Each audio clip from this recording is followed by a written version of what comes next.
Salut à tous! Alors on se retrouve aujourd'hui dans cette vidéo pour corriger un exercice bilan d'étude de fonction logarithme. Celui-ci, tu peux voir qu'il est en deux parties. D'abord l'étude d'une fonction f et ensuite une fonction g. Il y a pas mal de choses là-dedans. Si tu es au point, tu mets sur pause, capture d'écran, compte à peu près 25 à 30 minutes, peut-être un petit peu plus, mais allez, objectif arrivé là-dessus. Et ensuite tu m'utilises en correction.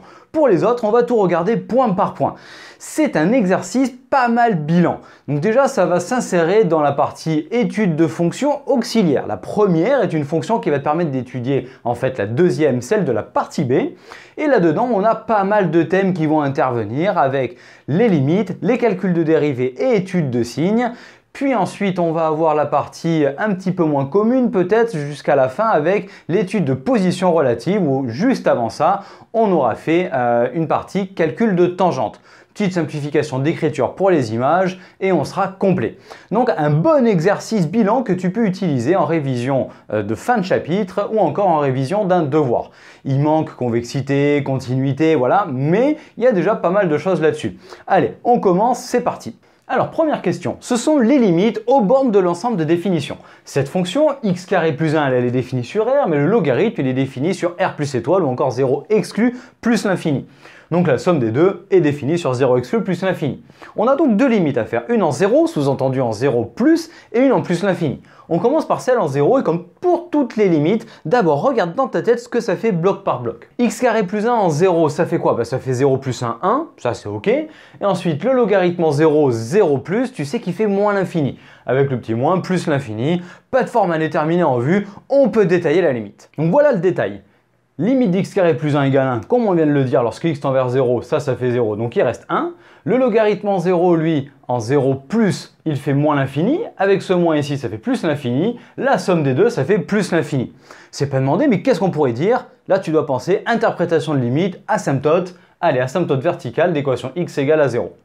Alors maintenant, on va passer à la limite en plus l'infini. Comme on a fait pour la première, on va d'abord regarder dans notre tête comment ça marche. X carré plus 1 en plus l'infini, plus l'infini. Pas de souci pour ça. Le logarithme en plus l'infini, plus l'infini. Il y a un moins devant, donc ce bloc-là fait moins l'infini. On a donc ici infini, moins infini, forme à déterminer. Fallait s'en douter, c'est normal. Alors, lorsqu'il y a une forme à déterminer qui est induite à la présence de x et de logarithme, il faut de suite percuter croissance comparée.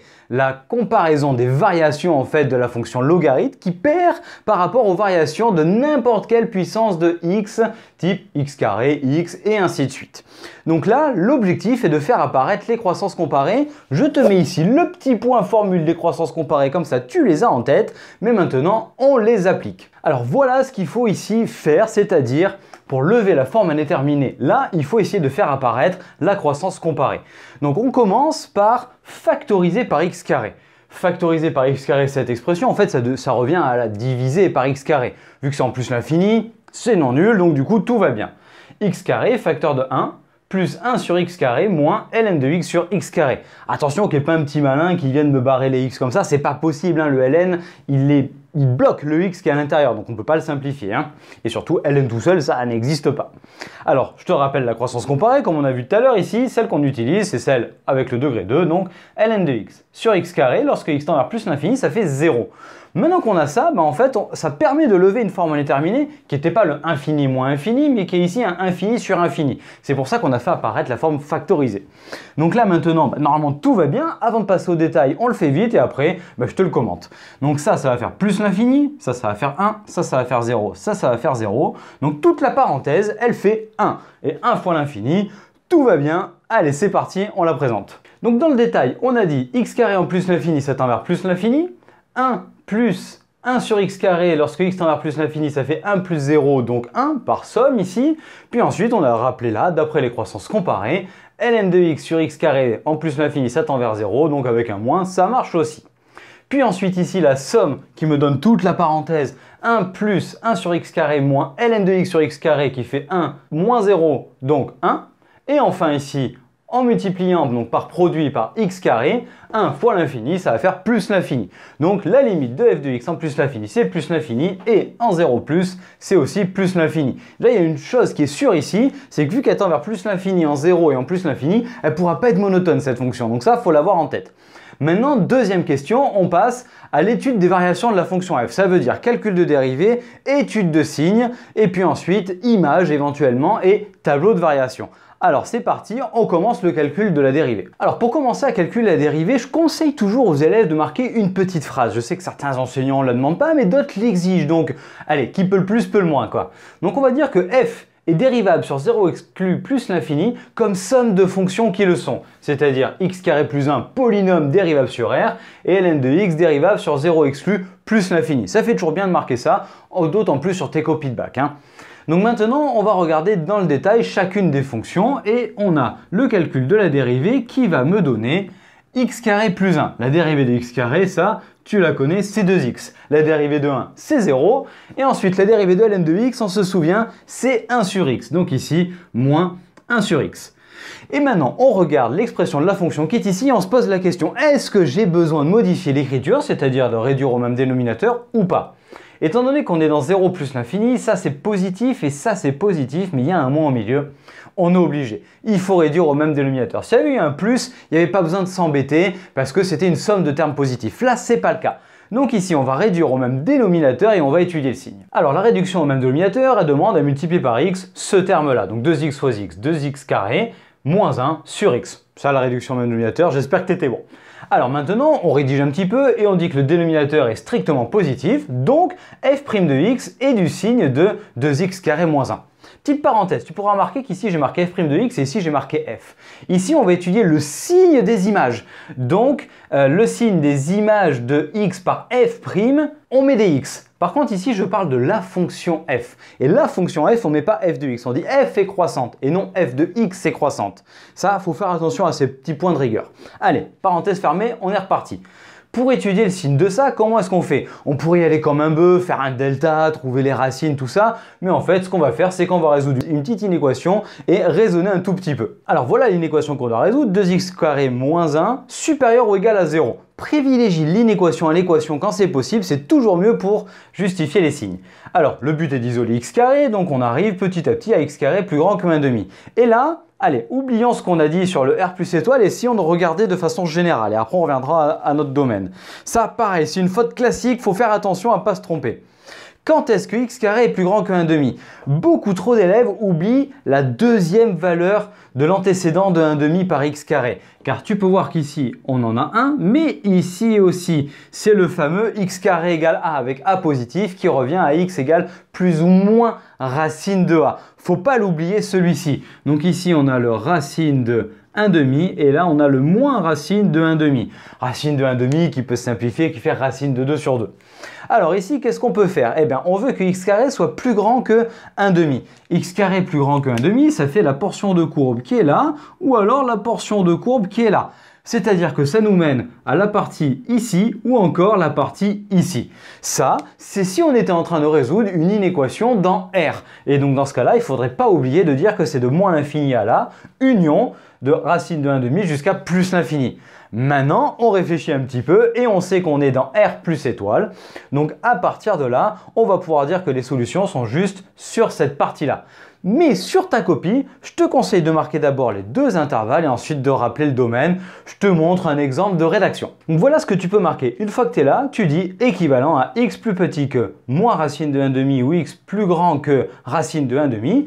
Et après, tu précises que x est un réel strictement positif, donc f' de x est positive ici. Maintenant, on va mettre la version simplifiée. X est positive ici. Si tu ne le vois pas, en fait, un racine de 1, ça fait 1. Racine de 2, racine de 2. Et 1 sur racine de 2, en multipliant par racine de 2 en bas, ça fait racine de 2 sur 2. Allez, ça c'est bon. Normalement, tes souvenirs de trigo doivent être là pour te le rappeler. Alors, on va effacer et on va faire le tableau de variation pour pouvoir enchaîner sur la partie suivante. Alors maintenant, avant toute chose, on va calculer l'image de racine de 2 sur 2 par f pour pouvoir ensuite venir la mettre dans le tableau ici. Tu sais que j'aime bien mettre sur le côté les données qu'on a obtenues quand tu as plusieurs parties, notamment pour les suites ou les fonctions auxiliaires. C'est important d'avoir un support visuel sur ce qu'on a fait avant parce qu'on va l'utiliser après dans l'exo, c'est sûr. Alors, on remplace les x là-dedans par racine de 2 sur 2. Bon, bah déjà, il y a quelque chose qui est facile, c'est que là, le carré et le 2, ça dégage. Et enfin, ici, ça fait 4. Ça va simplifier, on va avoir un demi. Ensuite, ici, plus 1. Et là, tu as tes règles de calcul du logarithme. Donc, je t'invite à aller voir des vidéos s'il faut sur les simplifications d'écriture avec le logarithme. Là, on va aller assez vite. On va mettre une parenthèse pour ne pas se tromper. Ça fait ln de racine de 2 moins ln de 2. Parce que ln de a sur b, ça fait ln de a moins ln de b. Et ensuite, ici, donc, on reprend ce que je t'ai dit, le 1 demi plus 1 moins ln de racine de 2, tu sais que ça fait 1 demi de ln de 2 moins ln de 2. Et donc là, maintenant, tu vas pouvoir simplifier les ln de 2 ensemble et on va regrouper, on va obtenir le résultat voulu. Donc on applique les règles du logarithme, donc ln de a sur b, ln de a moins ln de b, il faut attention au moins qui est ici. Ln de racine de 2, c'est 1 demi de ln de 2. Ensuite, on regroupe les ln de 2 ensemble. Ici, on fait attention ensuite au moins. Et après, le 1 demi et le 1 qui font 3 demi. Là, en fait, je t'ai fait un calcul qui était compliqué pour pas grand chose parce que on avait écrit racine de 2 sur 2 pour essayer de simplifier, pas laisser de racine carrée en bas. Mais si tu reprends ça à la forme qu'on avait au début, le 1 sur racine de 2, c'était plus simple en fait. Puisque là, tu peux voir que lorsqu'on remplace les x par 1 sur racine de 2, le calcul est plus direct ici, il n'y a pas besoin de la simplification. Et le calcul est plus direct ici avec la formule de ln de 1 sur b qui fait moins ln de b. Et on tombait sur le résultat plus rapidement. Bon allez, je ferme cette parenthèse là. Maintenant, on met le résultat ici et on passe à la partie B. Alors, avant de passer maintenant à l'étude qui est ici, on finalise ce qu'on a vu. Donc, la fonction f, elle admet un minimum en racine de 2 sur 2 et ce minimum, il vaut donc, on vient de le calculer, 3 demi plus 1 demi de ln de 2. ln de 2, qu'est-ce que ça vaut?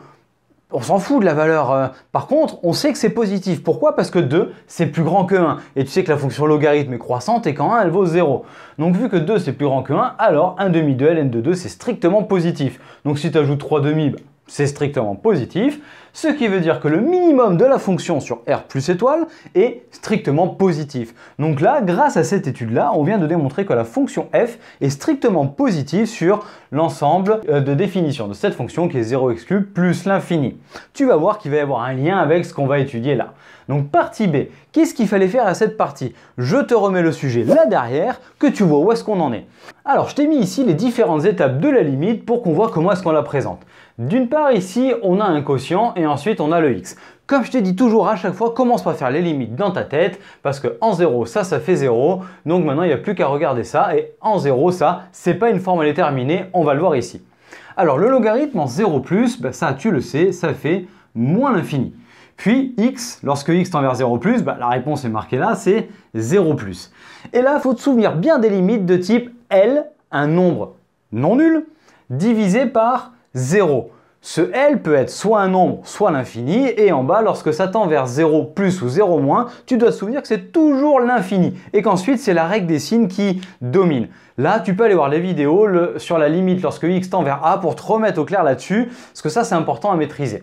Donc, moins l'infini sur 0 plus par moins, ça fait moins, donc ici, bam, moins l'infini.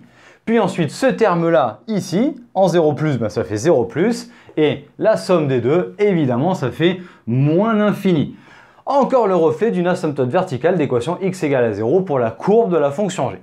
Maintenant, on passe à la limite en plus l'infini. Donc maintenant, la limite en plus l'infini, ici, plus l'infini, et là, qu'est-ce qui intervient? Infini sur infini, mais on l'a revu plus tôt, la croissance comparée de la fonction logarithme en plus l'infini.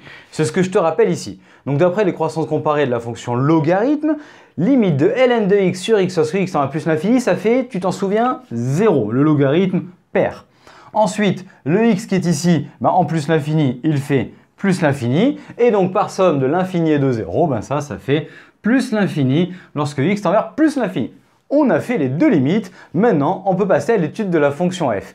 Et c'est là qu'intervient le lien avec la partie A. Quand on va calculer la dérivée, si tu te souviens de l'énoncé, on nous demande de faire intervenir f dans l'expression de g' de x. Allez, c'est parti. Alors toujours la petite phrase de rédaction qui va bien. Somme et quotient de fonctions dérivables sur R plus étoile, donc G est une fonction dérivable sur ce domaine. Alors ici, on a quelque chose de la forme U plus V dans un premier temps, et ensuite ln de x sur x, c'est de la forme U sur V. Connais bien tes formules là-dessus, on les applique. La dérivée de x, c'est 1, et ensuite, la dérivée de U sur V, c'est U'V moins UV' sur V carré. Donc, U' 1 sur x fois V, ensuite moins U fois V', le tout sur V carré. Donc U'V moins UV' sur V carré. Bon, maintenant il n'y a plus qu'à simplifier l'expression et tu vas voir qu'on va tomber sur ce qui nous est demandé. Donc pour réduire au même dénominateur, ici 1 il faut le mettre sur x carré. Donc ça fait x carré sur x carré, le tout réduit au même dénominateur me mène à x carré plus 1 moins ln de x sur x carré. Hop, tu regardes ce que c'est qu'f de x carré plus 1 moins ln de x, c'est ce qu'on a fait apparaître. Donc maintenant, dans cette expression de la fonction dérivée, on se retrouve avec f de x au numérateur, x carré au dénominateur. X carré, bah, c'est strictement positif, sur 0 exclut plus l'infini, et f de x, qu'est-ce que c'est? On l'a fait ici. On a le signe de la fonction f sur 0 plus l'infini, et f de x sur 0 plus l'infini commencé, c'est minoré par cette expression-là, et on a démontré en fin de partie A que c'était strictement positif. Donc là, on a le quotient de deux termes strictement positifs, ce qui me mène à une fonction croissante. Donc petite partie de rédaction, ce qu'on vient de faire, dire que f est strictement positif, donc d'après la question précédente, donc les images f de x sont positives strictement sur r plus étoile, et x carré est strictement positif, donc g' de x est strictement positive sur 0 plus l'infini, et donc g est strictement croissante.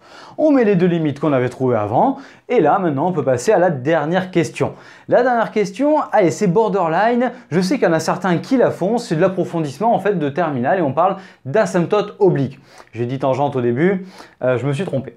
Donc, l'asymptote oblique, qu'est-ce que c'est? On va rappeler la définition et ensuite, on va regarder comment montrer ça. Alors, on a tout effacé et maintenant, la définition, soit que tu connaisses, tu l'as vu en cours, ou sinon, je te la redonne là et je te mettrai des liens vers des vidéos là-dessus pour le travailler.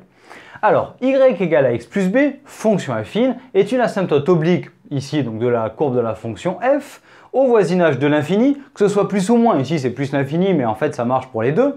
Si et seulement si, la limite de g de x moins ax plus b est égale à 0 en l'infini. Ça veut dire quoi ça? Mais en fait, tu sais que lorsqu'on fait l'une moins l'autre, on mesure l'écart en fait entre les deux. Et donc, si c'est une asymptote oblique, c'est que la courbe représentative de la fonction g se rapproche de l'asymptote, en fait, comme d'une verticale ou d'une horizontale. À part que là, c'est oblique. Donc ça veut dire que si elle s'en rapproche, c'est que l'écart entre les deux tend vers 0. Et l'écart entre les deux, on le mesure en faisant cette différence-là. Donc c'est ce qu'on va devoir montrer. On nous demande de montrer que y égale x est une asymptote oblique à la courbe de cette fonction. Ben là, en fait, c'est assez évident et ça va se montrer assez facilement parce que tu vois que le x, il apparaît là. Et lorsqu'on va faire g de x moins x, hop, il reste que ça. Et ça, on l'a déjà vu, ça tend vers 0. Donc ça va être facile à démontrer. Je te le mets en œuvre. Donc voilà dans le détail. Je rappelle la définition que j'ai marquée en rouge ici. Donc, cette fois-ci adaptée y égale x, asymptote oblique de cf au voisinage de plus l'infini si la limite de la différence des deux, c'est 0. Et bien maintenant on fait le calcul, g de x moins x, ça fait quoi? G de x moins x, les x, bah mis dégage, ln de x sur x. On a déjà vu cette limite, je la rappelle, d'après la partie B, question 1, ln de x sur x en plus l'infini, ça tend vers 0 d'après les croissances comparées. Donc la limite de g de x moins x en plus l'infini, c'est 0. Ce qui prouve bien qu'on a y égale x pour asymptote oblique au voisinage de plus l'infini. Allez, il nous reste la dernière partie, l'étude de la position relative entre la courbe de la fonction f et cette asymptote. Alors maintenant, la position relative entre CG et D, la droite d'équation y égale x, l'asymptote oblique. Alors, petit rappel, j'espère que tu l'avais aimé, on sait jamais. Pour étudier la position relative entre deux fonctions, on étudie le signe de leur différence. Ça, c'est hyper important. Si tu ne l'avais pas, fais-toi une petite fiche et, par exemple, avec ça, ce qu'on va faire comme exemple. Il faut donc étudier le signe de g de x moins x qui vaut ln de x sur x. Or, on est dans quel domaine? On est dans R plus étoile, c'est-à-dire que x est strictement positif. Donc lui, en fait, on connaît, c'est strictement positif. Donc c'est du signe de ln de x. Et le signe de ln de x, normalement, tu le connais, c'est négatif entre 0 et 1 et positif de 1 à plus l'infini. Bon voilà, l'étude elle est faite. Allez, on la résume. Et donc voilà comment le résumer. Le signe dans un tableau de signes, tu pouvais faire une phrase aussi, et ensuite le bilan en phrase, mais tu pouvais mettre ces phrases ici dans ton tableau en disant ici en dessous, au-dessus, ça marche très bien. Donc sur 0,1 c'est négatif, sur 1 plus l'infini c'est positif. Quand c'est négatif, vu qu'on a fait g moins x, eh bien c'est que g est plus petit. Donc la courbe de la fonction g, cg est en dessous. C'est ce qu'on dit en dessous, allez, sous d. Ensuite, sur 1 plus l'infini, c'est positif, c'est que g est plus grand que x, et donc cg est au-dessus de la droite d. Et enfin, en 1, ça vaut 0, c'est que les deux sont égales, g de x, ça vaut x, et donc elles se coupent à cet endroit-là. Donc voilà, on a fait l'étude de la position relative de la courbe de la fonction g avec son asymptote oblique. Ben voilà, j'espère que tu es bien arrivé à le faire. Tu as tenu un petit peu dans les clous, 25 à 30 minutes, peut-être un petit peu plus comme je te disais au début, mais essaie de tenir un petit peu dans ces délais-là.